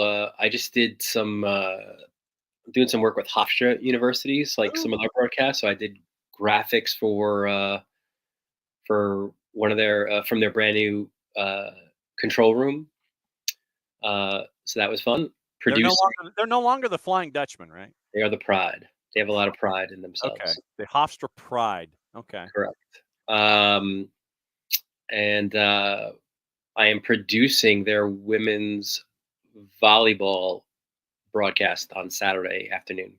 Okay. Before the MLS festivities. So. Okay. And then you get to go to MLSsoccer.com, and SDH will be in Fort Lauderdale at the Erector Set for Atlanta United and Messi and Friends, and so we'll be down there for that. Apparently, it's going to be in the 80s in mid-November in Fort Lauderdale. So. I dropped off my daughter at the bus stop today with a short sleeve shirt on. 72, I think, today. Wow. And the mug says that you are blessed, if I remember correctly. I am blessed. And so which cup of coffee? 2. I usually only go 2. Okay. Well, as always, my friend, it's great to see you because we know that you are the busiest man in the Northeast. And when we can pin you down, you can come in and catch up with us and let us know what's going on in your brain when it comes to everything Major League Soccer and everything else going around in the National Hockey League and all that stuff. It's always for Atlanta fans. Enjoy it. It could be it could be another magical moment in your club's history. So absolutely looking forward to it. So we will see you soon, my friend, and may everything stick to the tape and may all the graphics come out appropriately, and we will see you soon. all right. All right, be good. That's Dylan. It's always great to see Dylan because, like I said, Dylan knows what it's like to be the wandering nomad, where you're doing like 98 different things, and it's like, who am I? Who am I this week? Oh, I'm over here. It's like I'm this guy. I'm the Hofstra guy. I'm the high school guy. I'm MLS soccer guy. So when we can pin him down and have him be MLSsoccer.com's Dylan Butler for half an hour, we can talk about everything. It's always good because then hopefully, yes, all we're doing is talking. Well, then we talk hockey. So it's not just soccer for a half an hour. We get to talk Newcastle and MLS soccer and National Hockey League because Dylan gives me my NHL fix here in the regular season. I really don't start looking at the National Hockey League until January because everything's got to finish first here in this part of the planet. And then, it's like, oh, crap, I've got to buy Christmas presents. And then, oh, it's the first of the year. Now I'll start looking at the National Hockey League. Then I'll start watching those games. And that was how I got the boss hooked on the NHL was I said, okay, don't watch the regular season. We'll start watching together in the playoffs. We'll do that. And so then that was how I got her hooked, was having her watch the playoffs. And that was how she got locked into her teams, and now she watches her Seattle Kraken. So now this is a Western Conference household, by the way. My LA Kings, her Seattle Kraken. She likes Octopus as one of the logos. She likes the mascot, and so I got her like some Octopus gear and things like that. Yeah, she's all into the Seattle Kraken. But yeah, we don't start watching until the new year starts. And then we just watch the playoffs because every night something is important to someone in the NHL playoffs. Absolutely. But yeah, this kind of a run for Vancouver and Atlanta, it reminds me of the LA Kings when they were the 8th seed and they went storming through everything and won the Stanley Cup. So you get a hot goaltender in Jonathan Quick, Justin Williams, Anze Kopitar, that run. That's your Wikipedia search for today. Look up the LA Kings when they won the Stanley Cup in 2012 and 2014. All right. Okay, so Jordan let us know that the Erector set has only 20,000 capacity. Not a surprise. I mean, it was like 18 before they put in like the additional seats in the corners, and it was. I mean, it is one of the lowest capacities in Major League Soccer, which makes it, once again, it is supply and demand about getting in the building. So 21,550 is how it's listed on the Wikipedias. 21,550. So that's where right now Messi and friends play in a stadium that is 21,550 people. I think that's even less than Q2 in Austin. So MLS stadium capacities. And then, of course, my fat fingers put other things in there. We'll get into Champions League and what happened yesterday in just a little bit. Okay. All right. So MLS Soccer Stadium. I'm going that way. Allianz. Actually, let's do it this way. Okay. PayPal Park, 18,000. Too small. But, of course, San Jose has to, like, win a match or two, and then folks might. There are more people watching Bay FC games there than there are San Jose Earthquakes games. Dick's Sporting Goods Park in Commerce City, Colorado, 18,061. Still too small. Built in 2007. Children's Mercy Park, Kansas City, 18,467. Built in 2011, or opened in 2011. Subaru Park, Chester, Pennsylvania. Rich Ransom can attest to this. 18,005.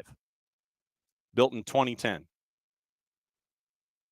So FC Dallas, Toyota Stadium, 2005. And remember, they're also going to go over they're having a big renovation project out there at Toyota, so it will be a lot larger than 19,096. Allianz Field in St. Paul, Minnesota, 19,400. Built in 2019. 5-year-old stadium in a capacity of 19,400. You're selling yourself short. Saputo Stadium in Montreal, 19,619. Opened in 2008. And there were published reports today and yesterday out of the media in Montreal that they are looking at renovating what's going on at Stade Saputo so they can be ready for the World Cup in 26. But then what happens if they're renovating and you've still got to play games there as you're getting ready for 26? Does that mean that they got to play someplace else? They can't play at the Big O because right now that tent, that umbrella that would open from the top of the top of the spire that was overseeing the gap in the stadium, there's no fabric there right now. So they've got to figure out how to get that to work first and foremost, because that was the problem. It could not retract. And so they just kind of left it as an envelope that was just kind of like over the top of the hole at the Big O. That fabric is not there. And I'm using Mike Conti's photo when they flew into Montreal as my reference point. Didn't look like the fabric was there. So they can't play at the Big O. If they're going to renovate Stade Saputo, where are they going to play? I don't think they might be able to play at Molson, the home of the Alouettes. I mean, the end zones are long enough because that's the football stadium for the CFL team. They might play at Molson if they have to renovate Stade Saputo. 19,619. Audi Field, DC United, 20,000. 2018. 6-year-old stadium. 20,000. Gillette's lower bowl is 20,000. Can get you up to 65,878. RSL's stadium at Rio Tinto, 20,213. 2008. You're seeing a lot of these early 2000s stadiums, way too small. Lower.com Field, the new stadium for Columbus Crew, 20,371, and it's a 3-year-old joint. Q2, 20,738, 3-year-old stadium. And that gets us to the Erector Set in Fort Lauderdale, which was expanded to 21,550. Remember, initially it was just end zone, sideline. Then they brought in those temporary sections in all those other international competitions that they were housing, and the fact that they were bringing in Messi and friends. It was like 18, and then it got expanded to 21,550. And that is just going to be there until they get the Messi and Friends Arena ready over at Mel Reese over by Miami Airport in time for 2025 World Cup or 26. So, 2025 is at Hard Rock. 2026 season, I think, is what they're aiming for the stadium on the old golf course that needed to be raised and fixed and purged of all of the awful elements and gases and waste that was underneath the golf course. I think they're still working on that because you can see pictures and you just see right now that bulldozers are at work and they're trying to, flatten the land and purge it and make sure that it's okay to actually build on at Melreese. BMO in Los Angeles for LAFC, 22,000, 2018.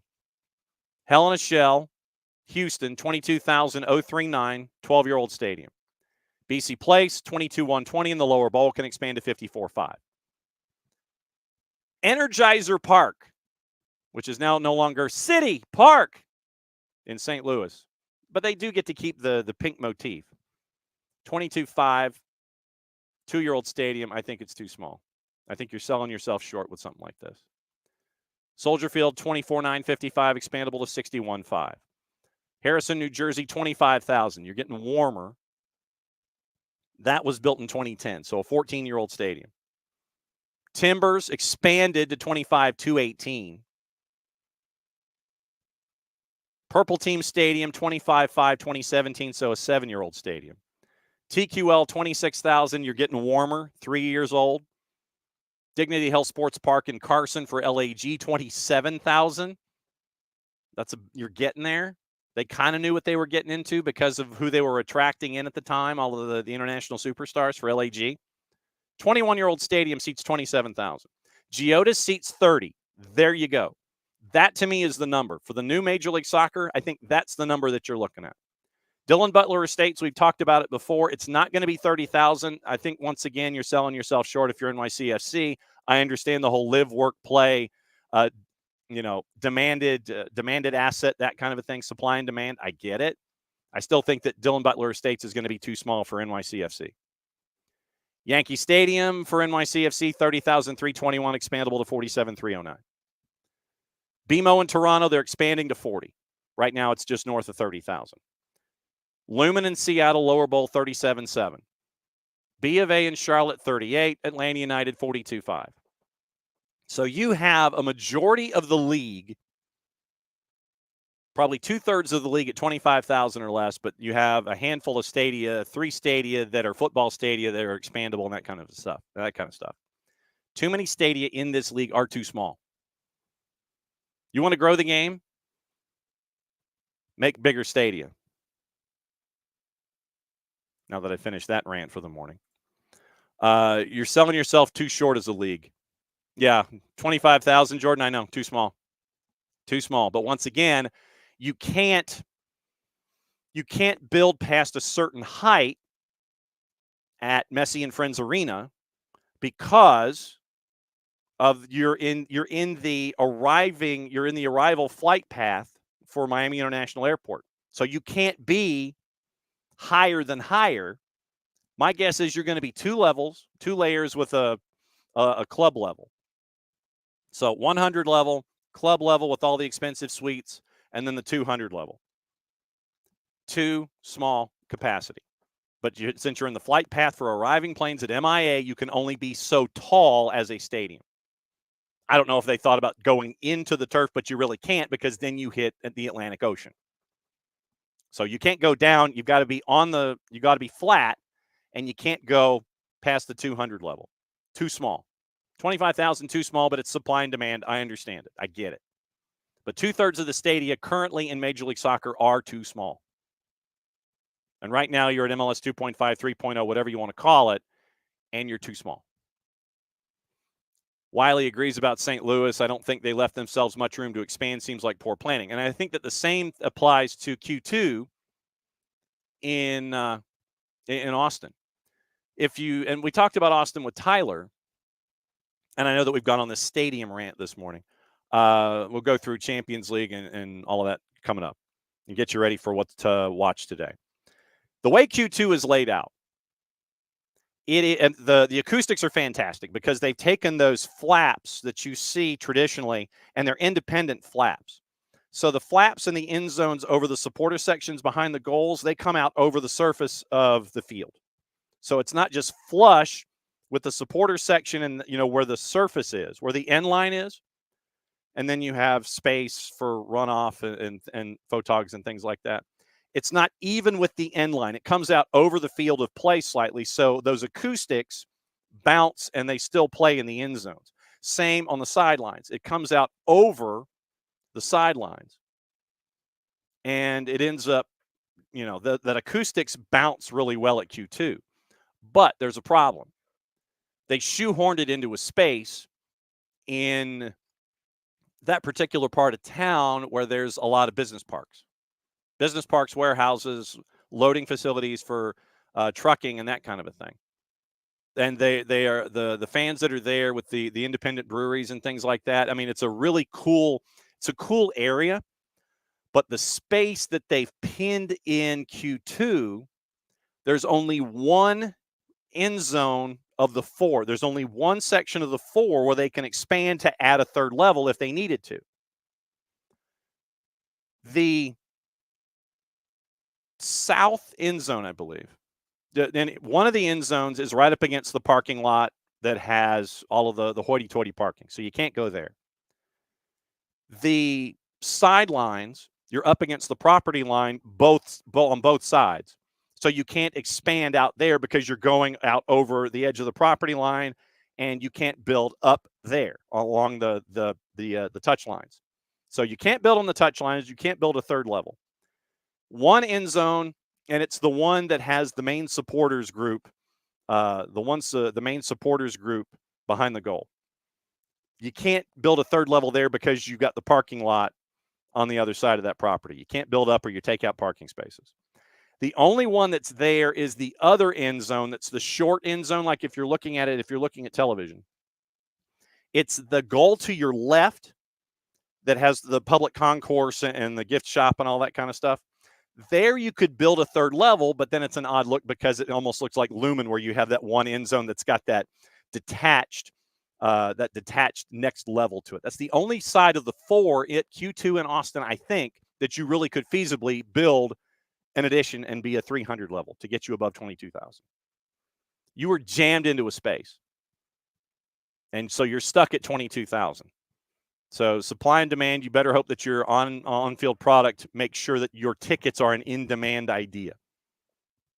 And also, if you don't have parking, getting an Uber and getting out of there is a bear. Literally, you have to walk a couple of blocks away from Q2 to a street that's one of the main drags in that part of the business district, the warehouse district. And you literally have to wait for an Uber. You better hope that your Uber picks you out of a lineup. Because that whole, everybody who wants an Uber goes out one entrance. They go up one of the side roads. And the main drag that's there, you better hope that the Uber driver knows who you are and you know the license plate of your guy. Or you are there forever if you don't have a parking space. So Q2, gorgeous, new. Got to see the Carly Lloyd match that was there, the testimonial for her for the U.S. national team against Nigeria. Saw it when the building was just opened up. But it is a bear to get in and out of, and they cannot expand it. So you have this issue with 2/3 of the stadia in Major League Soccer that I think are too small. If you're going to build a soccer stadium now in the United States, it's got to be at least 30,000. So Geodis was the right idea. But, of course, parking for Geodis is also a bear. And so get your tickets at the Speedway and make sure that you can get in and get out. Because it is a stadium on a hill, and there's no real parking anywhere close. You've got to walk upstairs. You've got to go from your parking area. Get your parking early if you got anything at Geodis. Anybody who's been there can back me up on that. Okay. Wow, 15 minutes to go. Okay, so yesterday in Champions League, big win for Ruben Amorim and Sporting.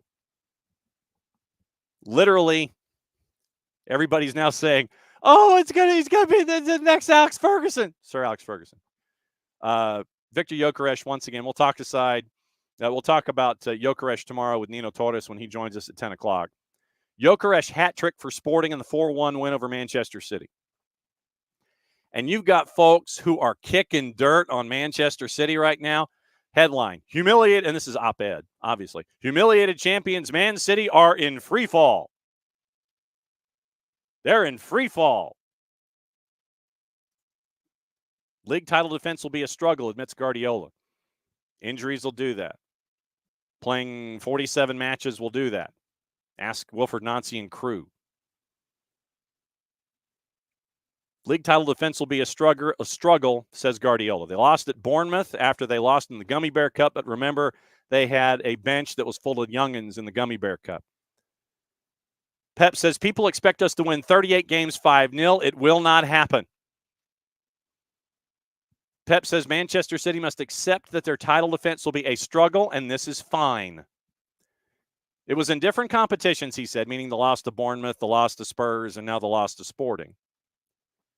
It was in different competitions. We lost one game in each, and we have to come back to winning games, but we are early in November, so many things are going to happen. I know people expect us to win all 38 games 5-0 in the league and win the treble every season because this is our standard, but it will not happen. It's more difficult because we have a lot of absences, meaning injuries. To win the treble, everything has to be on the same page. No injuries, good momentum. Opponents drop points at the right time. This is not possible because Oscar Bob was the best player in preseason, and we miss him a lot. Jack Grealish is still not fit, and Rodri, the best player in the world, is not here for the rest of the season. We know that we're going to struggle, and that is the point. Accept that we are going to struggle, and it's fine. Maybe we will lose against Brighton and Tottenham in the league, but we lost one game, and we're 2 points behind a top-class team in Liverpool. We've done decently in the Champions League. Every team is now more difficult, but this is the challenge. Be there, and at the end, we will see if we can arrive in the last month with a chance to fight for the titles. The players know it because they feel it in the last month or two, the quality of the teams. That's why I'm really impressed and really happy that we're still there. Bournemouth deserved to win by far. That doesn't mean we're bad. We're not going to fight for the titles. When you lose sometimes, the opponent's going to be better. End quote. Ruben Diaz, John Stones also missing for City's fourth Champions League game at Sporting. Guardiola side on 7 points. Holland took a knock in training Monday before the squad flew to Lisbon, according to The Guardian and Jamie Jackson. He's fine, no problem. We have to occupy the news 24 hours. That's the reason why. I don't think Holland needs a rest, maybe international break starting next week. Savinho, Nathan Ake, Kevin De Bruyne, Manuel Akanji, Jeremy Doku all travel despite not being 100% fit. Guardiola said, quote, Manu and Nathan are still having problems. Kevin's getting better, having sessions with less pain, so he feels more comfortable. Doku's had a little problem with muscular issues. Savinho's getting better with his ankle. Everyone expects them to win 5-0 because they're Manchester City. That's cool, but that's also, that's expected. So you got all that. So yesterday, what happened in Champions League, and we'll get into the juice boxes today, by the way. That was the biggest shock on the board, the Gyökeres hat trick. And so Champions League yesterday, looking at the numbers. Monaco won at a plus 175 at Bologna. Celtic won at home at a plus 154, 3-1 against RB Leipzig. Dortmund a minus 476 beat Sturm Graz. Lille and Juve drew at 1 at a plus 220. Liverpool, no problem with Bayer Leverkusen, 4-0 at a minus 132. AC Milan, Real Madrid is another issue that folks are discussing today. Losing 3-1 at home to AC Milan at a plus 563. Sporting was a plus 261 at home against Manchester City, who is almost even money at a plus 104. PSV, 4-0 winners at home against Girona at a minus 139. Dinamo Zagreb, a minus 105, beat Slovan Bratislava 4-1 as well.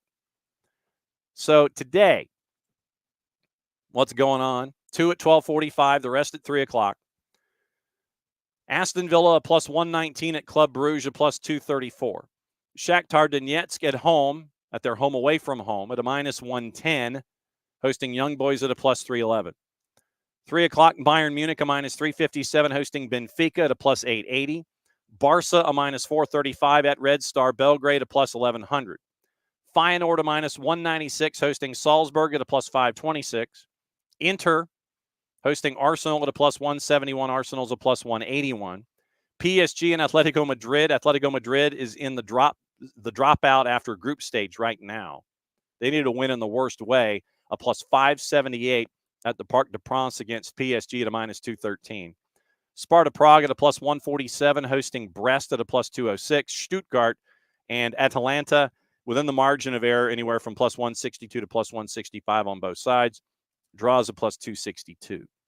So that is the current round, and then they'll get back at it in 3 weeks in and around American Thanksgiving on the 26th and the 27th. Right now, the one match in league phase in Europa, 27th minute, it started at 10:30 this morning. Hour and a half mark of the show. Besiktas and Malmo are goalless at a minus 156. Tomorrow is when all the Europa League catches fire. You've got 3, 6, 9 matches at 12:45, and then another 3, 6, 8 matches at 3 o'clock tomorrow in the Europa. We'll go over those numbers tomorrow. So, gossip, rumor, and innuendo before we get out of here. Plus, what to watch, where to watch it, how to watch it. Marion Crowder's traveling, one of the busiest people in show business, much like our Jessica Charman as well. So, we discussed Mo Salah. Al Hilal want to sign him in time for the next summer's Club World Cup. Remember, there's that exceptional transfer window in June. Just before, in that international window, the exceptional transfer window leading into the Club World Cup. So you could see a lot of movement there. Barca also interested in signing Salah when his Liverpool contract runs out at the end of the season. That's from Sport in Spain. Liverpool plan to open talks on a new contract with Andy Robertson in the summer. We mentioned this morning that Manchester City Premier League clubs reserve the right to seek compensation for lost earnings if Manchester City is found guilty in their case.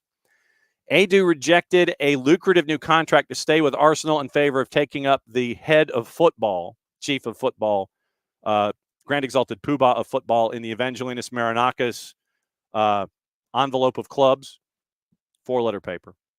Take the information at your own peril. Manchester United planning a fresh move for Jared Branthwaite in the summer. Ruben Amorim wants a trio of sporting players. Once again, we'll talk to Nino Torres about that tomorrow from our friends at Gold TV. Gonzalo Ignacio, Usman Diamande, and Victor Gyökeres. Gyökeres could be had for $63 million. Good luck on that. Harry Maguire will refuse to consider leaving Manchester United in January, believes he can earn a new contract at the club. However, Manchester United will wait to assess developments from the UK government's budget before deciding whether to demolish Old Trafford. We talked about that yesterday in the Telegraph. Inter Milan manager Simone Inzaghi, four-letter paper, has admitted he has had offers to manage in the Premier League in the past, and while the English top flight intrigues him, he's happy at his current club. PSG preparing a bid to sign Jean Duran from Aston Villa. Man, you go from Chicago Fire 2 to Chicago Fire to Aston Villa to being looked at by PSG. Good money if you can get it. Manchester City, according to Football Insider, may make one or two signings in January after their start to the season as well. Cole Palmer will have a scan on his left knee after he was injured in the draw with Manchester United. Thomas Tuchel will not, according to the four-letter paper, influence interim boss Lee Carsley's selections for the Nations League matches later this month. So that is the gossip, rumor, innuendo, and info this morning. What to watch, where to watch it, how to watch it. As always, courtesy of our friends at Soccer America. We have conference championships going on in the college ranks. We'll get to that in just a sec. Yesterday, it was a full day in the SEC on SEC Network. CBS Sports Network has Bayern Munich and Benfica, 3 o'clock. Welcome back to Liga MX on FS2. Juarez and Tijuana, that's at 10. Fox Deportes has the doubleheader. Tigres Toluca at 8. Juarez and Tijuana at 10. Tuda has the doubleheader in Champions League. Shakhtar Donetsk, Young Boys, Feyenoord, and Salzburg simulcast on Unimas. ESPN Plus, right now, it is scheduled. Copa del Rey, Parla Escuela, and Valencia. Remember the flooding that is going on and the tragic loss to life there. Valencia wanted this match pushed back. We'll see if it continues to be pushed back in the Copa. Paramount Plus, very busy as always. They had their 2 matches in the Asian Champions League Elite at 5 a.m. I was not awake for either one of those. Argentine Primera, 5:30 Boca Juniors, Godoy Cruz, 7:30 Instituto River Plate. Europa League going on right now. It is on Paramount Plus. Besiktas and Malmo, they've got all of the matches going on in Champions League today. And in the English Championship, Preston North End and Sunderland at 3 o'clock. All of that is on Paramount Plus. We mentioned our buddy Nino Torres and Gold TV. You can get that at Fanatis. You can get all the BNs. You can get Gold TV, Nuestra Tele, For the Fans, TIC, Liga 1 Max, Liga 1 Max Pro, all the things at Fanatis, fntz.co/soccer down here. Helps them out, helps us out, helps you out to continue your true degenerate nature of watching everything in the world when it comes to the sport of soccer. So Fanatis, fntz.co/soccer down here. College soccer today, wall to wall. Men 2, 4, and 6. It's America East. It is Northeast Conference. It is the OVC. And there's a little bit of a crossover with Maction. Bowling Green and Oregon State wraps it all up. All that stuff's on the plus. 2, 4, 6, 8, 10. Bowling Green and Oregon State's the wrap up. ACC tournament.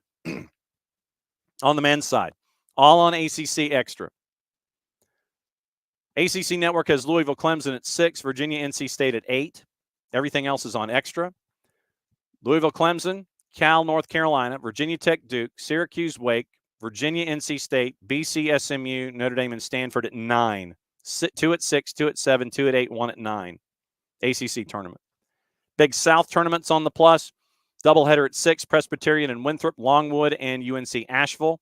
When the seasons are over, we're going to circle back and catch up with all of our friends in Western North Carolina and find out how they are, how they navigated their seasons, and catch up with all of them. Women, you got a half a dozen matchups. Out west, it is Big West. It is A10. It is what's left of the Pac-12, and it is West Coast Conference. 1 at 6, 1 at 8, 1 at 9, 3 at 10. A10 tournament, 2 matches on ESPN Plus. Dayton and number 3 UMass at 7. St. Louis and St. Joe's at 8. Big 12 tournament, 5:30 and 8. TCU, BYU, Texas Tech, Kansas on the plus. Fun Belt, Texas State, Coastal Carolina at 5. 8 o'clock matchup, TBD on the plus. And then the WAC, 5 and 8. Cal Baptist and Utah Valley, Seattle U. and Grand Canyon. So it is a full day of watching things, men's and women's action for soccer in the college ranks. Who's in, who's out? Portland continues to make their roster moves. Austin FC had their moves come out yesterday. Excuse me. Declined contract options for Ethan Finley, Matt Hedges, and Alex Ring. All three 33 and older have combined to play 920 matches. Downey Pereira's 2025 contract option picked up. Austin have 21 players under contract for Nico Estevez. DP winger Osman Bukhari, right back Mikhail Dessler, center back Alexander Svatok arrived from European clubs. Options exercised on Farkalun and Pereira, declined Bersano, Finley, Hedges, Ring, and Jojan Valencia. They're in discussions with Hector Jimenez. Portland, we mentioned that Diego Chara signs a contract extension. Mason Toy, Marvin Loria, contract options declined. There's an ongoing contract negotiation with Evander as well. So a U22 initiative attacker, midfielder, reportedly both offseason targets, according to MLSsoccer.com. Option exercised on Hunter Salt. Options declined on Ikoba, Loria, and Mason Toy. So that's the movement that is there involving Major League Soccer. I'm going to check. Wednesday morning practice, according to Michelle Kaufman at the Miami Herald. So, of course, I had it, and then, of course, it disappears on me. So there were 3 players that were missing from the early practice, the open session where you could sit there and stare at it before they took it behind closed doors. And it was Busquets, Bright, and Ruiz missing from the open media portion of training. And there's a video from Michelle Kaufman from the Inter Miami training complex. So no Busi, no Bright, no Ruiz missing from the open media portion of training. So once again, keep an eye on all of that as we go forward and see who's in, who's out, might be in, might be out, who's healthy, who's dinged up, all that kind of stuff. And I love how these are the kind of headlines you get sometimes from the Athletic. Are Man City in crisis? I feel like I need reverb there or something. Man City, are they in crisis? I don't think they're in crisis. They're dinged up, man. They're not in crisis. So that's they ain't in crisis, you know. We are also tracking down folks from the Philadelphia Union 2 side of things, since we got to catch up with Matt Denny, the GM at North Texas SC, yesterday morning on the show to try to get ready for MLS Cup, the Cup final. And we'll keep an eye on that. Lewis Morgan has been named 2024 MLS Comeback Player of the Year. So that is another one of the awards that has been passed out. Lucas Zapala, man in the middle, for the matchup with Atlanta United and Messi and friends on Saturday. JC Rivero is your VAR, so keep an eye on that as well.